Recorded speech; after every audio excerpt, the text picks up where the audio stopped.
ایک حدیث میں تو حضور نے یہ فرمایا ہے اللہ تعالیٰ 3 اشخاص کی وہ کتنی ہی فریاد کرے ان کی فریاد سنتا ہی نہیں۔ ایک ایسا شخص جو اپنی بیوی کے ہاتھوں نالا ہے، وہ کچ خلق ہے یا جو بھی ہے اس کے اندر، یہ سب ہے، روتا رہتا ہے، اس کی شکایت طلاق نہیں دیتا، تو اللہ اس کی بات نہیں سنے گا۔ جب میں نے تمہارے لیے دروازہ کھولا ہوا ہے کیوں نہیں اسے اختیار کرتے؟ اللہ تعالیٰ جو ہے اس کے لیے بھی ہو سکتا ہے بہتر شکل پیدا کر دے، تمہارے بعد اللہ اسے کوئی بہتر شوہر جو اس کے ساتھ موافقت رکھنے والا ہوا اللہ اسے عطا کر دے، تمہیں بھی عطا کر دے۔ اسی طریقے سے ایک شخص ہے جو قرض دیتا ہے، نہ تحریر لیتا ہے نہ جو ہے اس کے اوپر گواہی کرتا ہے، بعد میں روتا ہے۔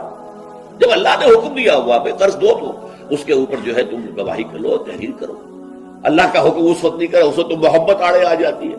یہ تو بڑی بے مربوطی کی بات ہے کہ میرا بھائی مجھ سے قرض مانگ رہا ہے، دوست قرض مانگ رہا ہے، میں کہوں کہ لکھ کے دو اور اس کے اوپر 2 آدمیوں کے دستخط بھی کرواؤ، لیکن نہیں، اللہ کا حکم۔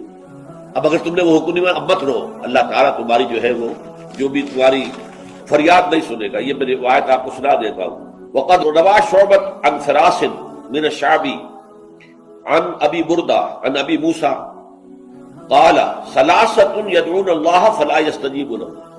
3 قسم کے لوگ وہ ہیں جو اللہ کو سے دعائیں کرتے ہیں، اللہ ان کی دعا قبول نہیں کرتا۔ رجل كانت له امرأة سيئة الخلق فلم يطلقها، ایک آدمی وہ ہے جس کی بیوی جو ہے وہ بہت ہی کج خلق ہے لیکن اسے طلاق نہیں دیتا۔ ورجل آتى ماله سفيا وقد قال الله تعالى لا تؤتوا السفهاء اموالكم، اور ایک ایسا انسان جو کہ کسی نادان ناسمجھ کے حوالے اپنا مال کر دیتا ہے، جبکہ اللہ تعالیٰ کا حکم ہے کہ ناسمجھ لوگوں کے حوالے اپنے مال نہ کرو۔